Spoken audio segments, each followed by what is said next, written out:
Hi clients. Well, if you've turned on your TV lately, you've probably seen big red flashing lights around oil and the price of crude. So here's what I want to do. Let's spend the next few moments talking about what's actually going on and is it a big deal? So let's start with what's going on. Some of you may have seen earlier this week on Monday, the futures contracts for West Texas Intermediate Crude, WTI, fell to negative $37. That's never happened before in the history of futures contract trading. But let's take a step back. I don't want to all assume that we're on the same page necessarily. So a futures contract is just someone agreeing to take delivery of the actual crude. So what's happening is storage facilities' capacity is shrinking as supply is rising. So we're not at capacity, but we're nearing capacity. So if you're a producer of oil, you look at your capacity in your storehouses and say, hey, listen, we don't want our May delivery of those ordered barrels of oil. We'll pay you $37 and give you a barrel of oil, and probably threw in a toaster too. I mean, they were giving away the house just to not take receipt of these barrels of oil. That has nothing to do with whether oil is or isn't valuable. It's just on the May's futures contracts.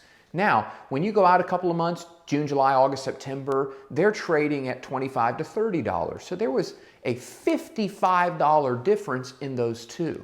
So what's driving the May futures contracts down to historical levels? Well, there's a couple of things. Number one, it's an unknown around demand. We have shut down the global economy, and we've been shut down now for 6 to 8 weeks.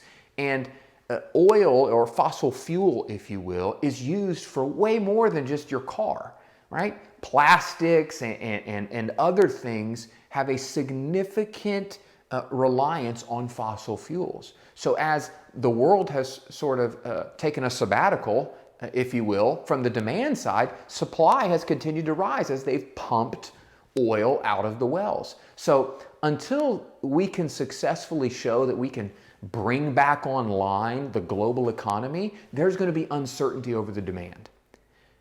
The next thing that's driving it, and this is a big one, and I want you to hear me on this, this is not politically motivated.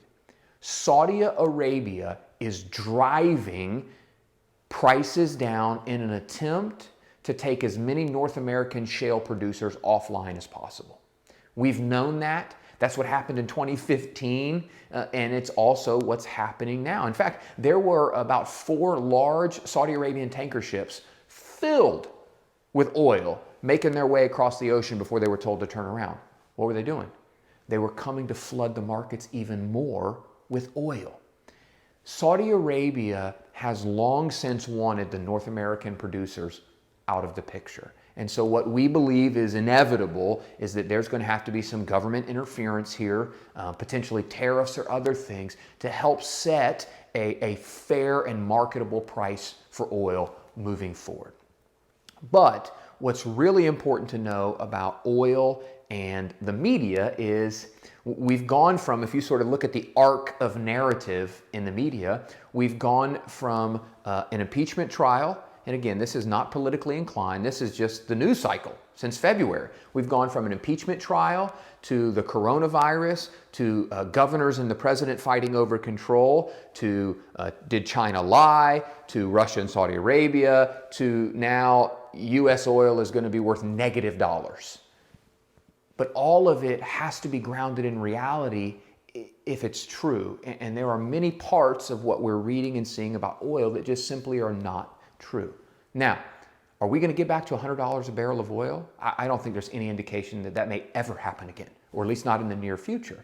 However, North American producers can be highly profitable in the high 30s and mid 40s, which is a very healthy range. And what's being done is that the North American shale producers, so the U.S. And others, they're having to make the decision. Do we cap a well? Do we stop it? Do we throttle down? Or what do we do here? And so that means supply and demand takes over again. And so we're seeing short-term pressure on prices. But we're not going to wake up tomorrow and have flying cars or plastics that make themselves without fossil fuels. It doesn't happen that way. There's a healthy expectation for clean energy in the years to come, most definitely. However, what's really important to know is that while there's short-term pressure on oil, it is driven by a political narrative from the Middle East, and it's driven by hysteria in the media. So why does that matter to you? It matters for a couple of reasons. One is it's one more thing in the media to fixate on. But number two is whenever there is pressure and blood in the streets, as Warren Buffett says, there's always opportunities. And we're looking for those opportunities, not just in oil, but in other areas. Thanks for watching. Stay tuned for what's next.